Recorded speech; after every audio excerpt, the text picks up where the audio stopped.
Hey everybody, it's Amy from raisingarrows.net, and this is my 2017 elementary school curriculum video that I'm doing for you today. The preschool one went way longer than I wanted it to, so I'm going to try to really get through this as quickly as possible. I don't think it'll take nearly as long though. For elementary school, I have two boys at that age. They are ages 6 and 8, and they are actually neck and neck in their academics. My older son, who's 8, he is a creative. Everything that he does is very artsy, and so he's not been as strong in your typical academic pursuits. And we've just really kind of taken it slow to make sure that he's getting the concepts. It's important to me that children actually have mastery rather than just filling them with a bunch of stuff and hoping that they take the test well and then just moving on. I really want them to master the concepts. So we've just kind of taken our time with him. With my 6-year-old, he's actually very quick with the academics, so he is a lot faster. He's doing things much quicker, getting through his books a lot quicker, so he has caught up with my 8-year-old, and so far it's not been an issue. He has not surpassed the 8-year-old yet, and we'll just deal with that when we get there. I'll let you know if we end up with any trouble and how I handle it. But I'm hoping to not really see a whole lot of competition. These guys are actually best buddies, and I kind of think they'll just take it in stride, but we'll see. So in the morning, we start out with Bible time. And Bible time for us is me reading from our current story Bible, and then often followed by our current read aloud.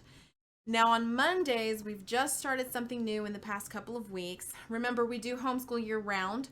For those of you who don't know that, we homeschool year round. So this is one of those projects when I'm telling about curriculum that actually could change, very soon, midstream. It's not something that's going to be clear through the whole year because everything we do is in this circular pattern because we do it all year long. But on Mondays, we have started this. See if I can keep the glare off of it. It's the Picture Smart Bible. And this is actually not the Picture Smart Bible. I do not have a hard copy. I have a digital copy. And this is the older kids version. I do have the younger kids version, but I have decided to not use it. I am actually using the older kids version, and then for my younger children, I just print off the already completed pages and let them color on it. That's just as good as doing the younger kids version with them because I have more of the older kids. So we all sit around the table and we work on this. I go through the lesson. They each have their own pages and they are following along with me, and the younger kids are there as well. What's in this notebook is all of the finished products. My kids don't like those to be thrown away. We actually hang them on the wall for the entire week, and then the next Monday I take them down and replace them, but they were like horrified when I said I was going to throw them away. So I grabbed a notebook and I'm just putting them in this notebook for now. This you can get in hard copy or digital. I happened to get the digital in a homeschool bundle last year, I believe, and I just weekly print off the pages that need to be printed. Next, after Bible time, we all disperse and the older kids do their independent work, and my little guys stay at the dining room table or go to the dining room table if we've been in the living room reading, and they will start in on their math. They are doing Horizons Math. This is something I have done for years. The younger grades get Horizons Math, and then we eventually move to teaching textbooks. So they are both in the first grade book, and both in book 1 of the first grade book. Besides their workbooks, they also have some manipulatives that they can use. So for money, I just use real money when we're counting out money. For a clock, I have had this for years and years and years. It's a Judy clock, and it's geared so that as the minute hand goes around, the hour hand moves as well. And then also these are MathLink cubes, also known as Unifix cubes, but MathLink's a different brand. We own the MathLink, and we have had these since the beginning of our homeschooling years, and they have held up extremely well. We haven't lost very many of them. They have been chewed on. There's a lot of teeth marks on them, but they are great manipulatives to use for counting and to counting on. So like, you just add this on and you can see the numbers and, subtraction as well, whatever. So that is another manipulative we use. We also use the Matthew C blocks simply because I have them and they're a great visual for the kids. After they get done with their math, and as a side, really quickly, as far as the math goes, and as far as any of the workbook type things go in our household, at the beginning of the day, I will go through and mark off things that I don't think they need to do. So they may not need to do all of the problems. They may not need to do all the addition. Maybe they do 5 of them instead of 15 of them. I am deciding that based on what I already know about my kids. I know what concepts they have figured out, and I know which ones need to be reviewed, and very rarely do they need to do an entire lesson as is. And I just take care of that at the beginning of the school day. I don't over plan, because you can't plan for things like that. You can't plan which concepts your children are going to get down. And that's why I am a real on the fly planner. I don't like big drawn out lesson plans because I feel like they need to be very flexible, because my children may catch a concept and they don't need to continue to repeat that concept over and over if they're already getting it. So I just take care of that at the beginning of the school day. In fact, right there as I'm sitting with them, I'm marking off things you don't have to do, you don't have to do. They also do handwriting from A Reason for Handwriting. And the reason that I have gone with this over another handwriting book is simply because it has purpose. There are 4 lessons to a week, I believe. Yes, and on day 4, I don't know if you can see that or not. On day 4, yeah, can't see it. Anyway, my lights are too bright.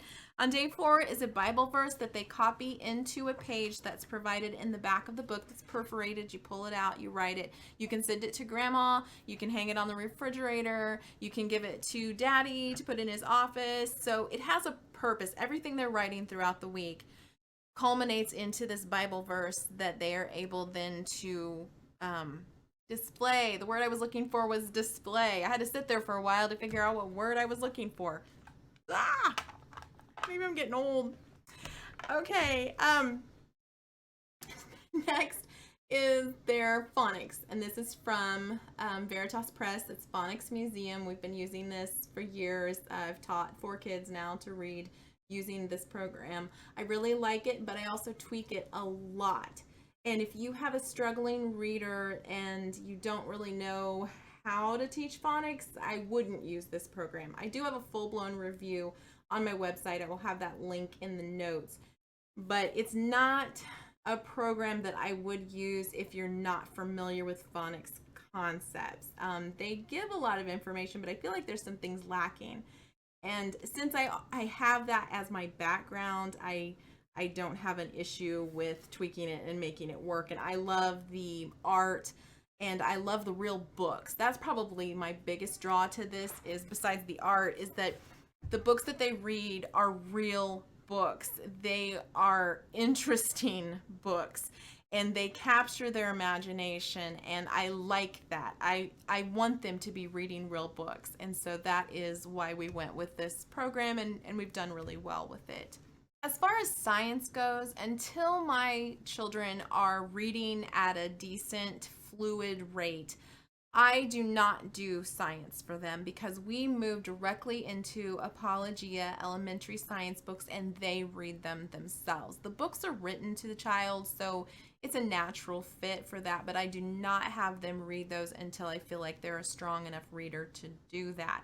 Prior to that, I do occasionally do these Christian Liberty Nature readers. There's a whole set of them, but not very often. I'm very inconsistent with that. I really prefer them to just explore. We have a nature bag sitting at the back door, and someday I will do a video on that and show you what all is in there, but it sits at the back door. It's ready to be taken outside. There's all kinds of things in there to explore with.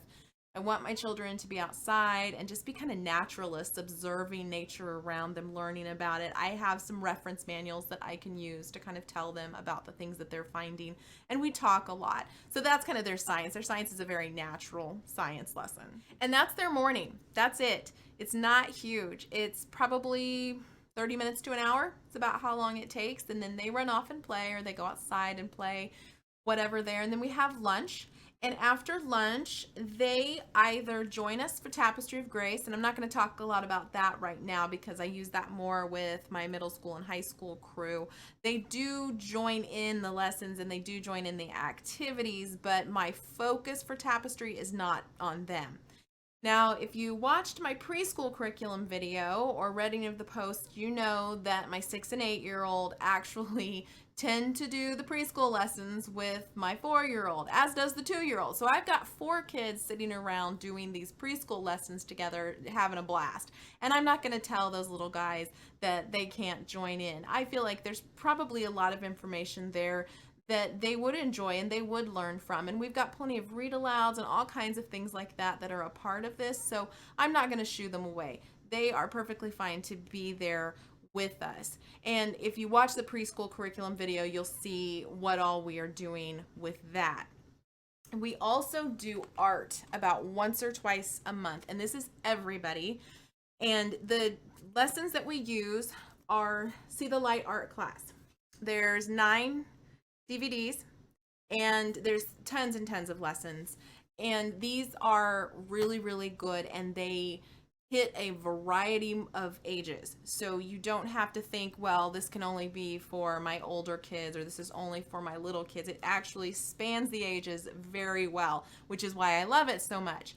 You can actually get a 20% off plus free shipping coupon for this art class program by using the code Raising Arrows, all one word, all caps, Raising Arrows. You want to put that in after you have already gone to your cart.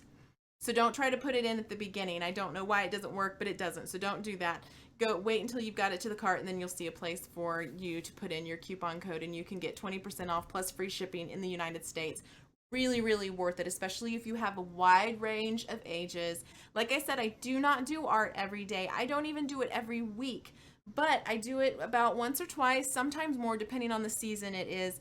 And these are just great because they're throw them in and go. Many of the tools that you need, you already have around the house. You can look it over real quick to see what your list is for the things that you need to do that lesson. But most of the time, it's stuff you already have on hand or things that you would like to have on hand for your kids to be doing more art. And then finally, at least I think it's finally, I'm going to look at my notes here in case I forget something. Yes, finally. My boys are taking piano lessons from their sister, and they're using Piano Adventures by the Fabers. And this is just the lesson books that we have used with every teacher we've ever had. My daughter's 16. She feels very confident with being able to teach them at the level that they're at. My 8-year-old is eating it up. He loves piano lessons. He practices all the time. He loves it so much, and he's just blowing through his books. And she's really doing a great job with him. Eventually, if he gets to the point where he needs to go someplace else, have another teacher, that's great. We'll do that. But for now, this is working really well, and it keeps us in-house. We don't have to be leaving for piano lessons because try as I might, I have never found a piano teacher willing to come to our house. And I hate disrupting my day and going to piano lessons, but I do it. I have done it. And I will do it for him if need be. My 6-year-old is kind of like, meh, he likes it, it's okay. But my 8-year-old just absolutely adores his piano lessons. So that is kind of our day. That's our elementary school day in a nutshell. They do a lot of playing, and they do a lot of exploring, and they take what they learn, and they use it throughout the day. And we just have a lot of fun with it. It is not a real high pressure situation because it's elementary school. It's a time to love learning. It's a time to get into that groove of learning how to learn and enjoying the learning process. So that's really my philosophy with it is, keep it simple and keep it fun.